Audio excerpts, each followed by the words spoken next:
Bismillahirrahmanirrahiim. Kulan wanaagsan daawadayaal, halkani waa channelka wararka ee Warqad News TV. ku soo dhawaada timinteena habeenimo qodobada ugu waaweyn waxa qaybka kulankii golaha wadatashiga qaranka arrimaha doorashooyinka oo maalintii labaad galay. waxyaabaha looga hadlay maanta oo midowga musharaxiinta iyo beesha caalamka ay ka qayb galeen ayaan warkeedin kula wadaagi doonaa. midowga musharaxiinta mucaaradka ah oo qoraal rasmi ah ka soo saaray tala jeedinta doorashada ee ku aadan maxay ka yiraahdeen halkan ayaa idinkugu soo gudbi doonaa. xukun culus oo lagu riday askartii loo haystay dilka Zakariya iyo Sawd oo ahaa walaalo wada dhasho oo lagu dilay magaalada Muqdisho iyo wararkii ugu dambeeyay arrimaha doorashooyinka dalka ayaanu ku faahfaahinaynaa warkeena u diyaar garooba qodobada iyo kuwa kale oo ayna faahfaahintooda guda galno.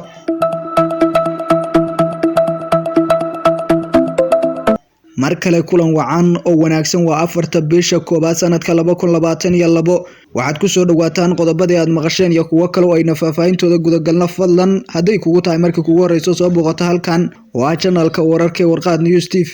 ku soo dhawo page-keena follow iyo like saar, sidoo kale muuqaalkan sii share garay, YouTube-keena ku beero subscribe ka saar. mahadsanidin. ku soo dhawaada qodobada aad maqasheen oo ayna guda galno.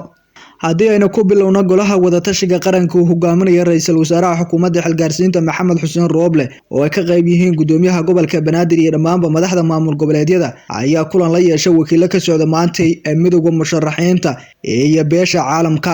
kulankan waxaa goobjoog ahaa dhammaanba madaxda dowlad goboleedyada dalka iyo gudoomiyaha gobolka Banaadir oo galay maalintiisii labaad. golaha iyo midowga musharaxiinta iyo beesha caalamka ayaa ka wada hadlay dardargelinta howlaha doorashooyinka oo kol hore si adag uga hor yimaadeen midowga musharaxiinta. beesha caalamkana muran badan ay ka keentay sida ay doorashada ku socoto kadib markii hanaanka doorashada lagu sheegay inay tahay mid booba. golaha ayaa dhageystay talooyinka ku aadan hufnaanta doorashada oo xubnaha midowga musharaxiinta ka socday ay soo jeediyeen iyo sidoo kale kuwa beesha caalamka ee maanta kulanka golaha wadatashiga qaranka arrimaha doorashooyinka maanta ay yeesheen. dhinaca kale waxaa lagu wadaa in madasha wadatashiga qaranka ay la kulmaan xubnaha matalaya bulshada rayidka ah oo isugu jira rag iyo haween intaba. waxaana lagu wadaa in shirkan la soo gabagabeeyo maalinta berri ah isagoo laga soo saari doono warmurtiyeed kaas oo lagu jahayn doono doorashada dalka oo dib u dhacyo muddo badani ah hareeyeen. dhinacyada ka qayb gala shirkan oo beesha caalamka ka kala socda iyo midowga musharaxiinta ayaana soo jeediyay talooyin ku aadan habka ay ula toosan tahay in doorashada dalka lagu haga maadaama madaxda maamul goboleedyada gudoomiyaha gobolka Banaadir iyo ra'iisul wasaare Rooble ay ka wada hadlayeen khilaafkii muddooyinkii dambe hareeyay doorashada dalka oo muran badani sababtay. dhinacooda midowga musharaxiinta ayaa intaas kadib soo saaray qoraal rasmi ah oo ku aadan tala soo jeedinta doorashada oo haatan xalintooda lagu guda jiro. golaha midowga musharaxiinta mucaaradka ayaa waxay soo saareen qodobo ay soo jeediyeen oo ay maanta la wadaageen golaha wadatashiga qaranka kadib markii ay ka qayb galeen shirkii madasha oo maanta Muqdisho ka socday. golaha ayaa ku adkaystay in la saxo habraaca doorashada si natiijadeedu u noqoto mid lagu wada aqbali karo dalkana deganaan iyo xasilooni horseeda iyadoona gudiyada doorashada loo madax baneeyo howlaha doorashada sida lagu xusay warqadooda. waxay dalbadeen in dib loogu laabto dhammaanba doorashada kuraastooda lagu muransan yahay lana burburiyo go'aanadii ay gaareen gudiyada xalinta khilaafaadka ee dib u habeynta lagu sameeyay. waxa uu soo jeediyeen golaha midowga musharaxiinta odayaasha dhaqanka ee soo xuliyay ergooyinka inay noqdaan kuwii ka tirsanaa 135 oday ee dhaqan isla markaana la faafiyo liiska magacyadooda inta aan doorashada la bilaabin ka hor. sidoo kale waxay soo jeediyeen midowga musharaxiinta in odayaasha dhaqanka ee kaashanaya nabadoonadooda iyo aqalka jufada kursiga ku aastaysan loo madax baneeyo xulista ergooyinka ayna noqdaan kaalinta dowlad goboleedyada fududeynta amniga iyo doorashooyinka isla markaana ay madax baneeyaan doorashooyinka dalka ka socda oo aysan saameyn togan ku yeelan. waa sidii Xuseene waxay intaa ku dareen in guddiga hirgelinta doorashooyinka heer dowlad goboleed iyo heer federaal ay xaqiijiyeen ergooyinka wax dooranayo inay yihiin kuwa ay soo xuleen odayaasha dhaqanka. ugu dambeyntii midowga musharaxiinta waxay si adag u sheegeen inaan shakhsi laga hor istaagi karin inuu kursi beeshiisu u tartamo isla markaana meesha laga saaro malxiiska siyaasadeed oo waayihii dambe soo bata ayna fursad u siman ay helaan musharaxiinta la kulanka iyo ka dhex ololeynta ergada kursiga iskale. qoraalkii midowga musharaxiinta mucaaradka ka soo baxay ayaa ah midka ay ka akhriyeen kulanka golaha wadatashiga qaranka arrimaha doorashooyinka oo maanta ay qayb ka ahayeen beesha caalamka.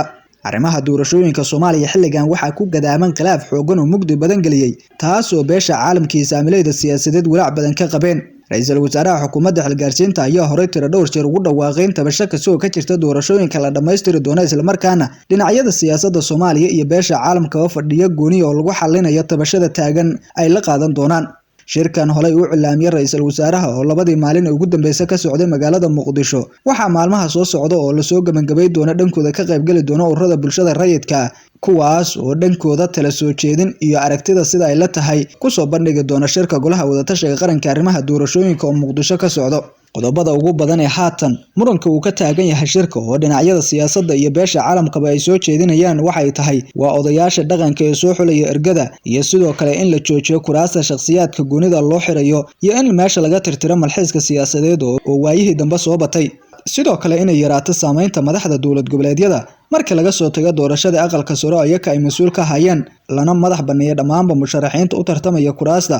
Soomaaliya xilligan waxay ku daahday kala guurka doorashooyinka taas oo dalka caqabado waaweyn ay ka soo wajaheen iyadoona marba marka ka dambaysa xaaladda ka sii darayso. Shirkan gabagabadiisa ayaana lagu go'aami doonaa wadada rasmiga ee ku soo dhamaad doonta doorashada laguna jaan goonayo dhamaystirka iyo waqtiga ugu dambaysta ee la soo gabagabaynayo. markaana xukun culus ayaa lagu riday askartii loo haystay dilkii Sakari iyo Sowdo oo ahaa walaalo wada dhasho lagu dilay isku dabka magaalada Muqdisho. maxkamadda darajada koobaad ee ciidamada qalabka sida ayaa maanta soo gabagabaysay dacwadii kiiskii dilkii loo geystay laba ruux oo walaalaha kuwa lagu kala magacaabay Sakari iyo Sowdo oo wada dhashay labadii bishii hore ee December ayna soo dhaafna 2021 ayay ahayd markii labada ruux ee walaalaha lagu dhex dilay habeen isku dabka iyagoo la socdo mooto waxaana kiiskooda loo haystay laba askari oo ka tirsanaa ciidanka xoogga dalka Soomaaliyeed. maxkamadda darajada koobaad ayaa xukun ku riday askarta loo haystay dilkaasi lagu kala magacaabo Dable Xoogga Cabdi Waayeel Macalin Aadan iyo sidoo kale Dayax Nuur Cabdi Aadan.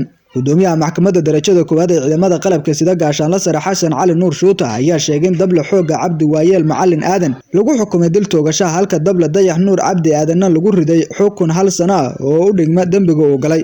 goobta maxkamadda ay ku sugnaayeen ehelada Sakari iyo Sowdo oo labada askari ayaa lagu soo bandhigay baaritaan la xiriira sida uu falka u dhacay waxaana la sheegay rasaastaas ay ku geeriyoodeen labada walaalaha ay ku riday Dable Waayeel iyadoona la sheegay in laba xabadood uu riday Dable Dayax uu riday asna aysan cidna waxyeello ku noqon.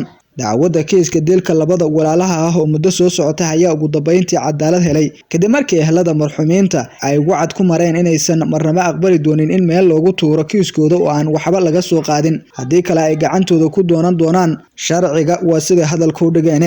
si kastaba ma ahan markii ugu horeyso ciidamada dawladda ay rasaas si macna darro ay ugu fureen ay hesho dad shacab ah waxaana yar in la soo qabto loona maxkamadeeyo falalka noocan oo kale ah dadka loo geystay ee shacabka inta badan. inta ayaan ku soo gabagabeynaa tabinteena habeenimo aad kala socoteen channelka wararka ee Warqad News TV fadlan haddii aad nagu cusubtaan nagu soo biir YouTube-kani iyo page-kana booqo mahadsanidin.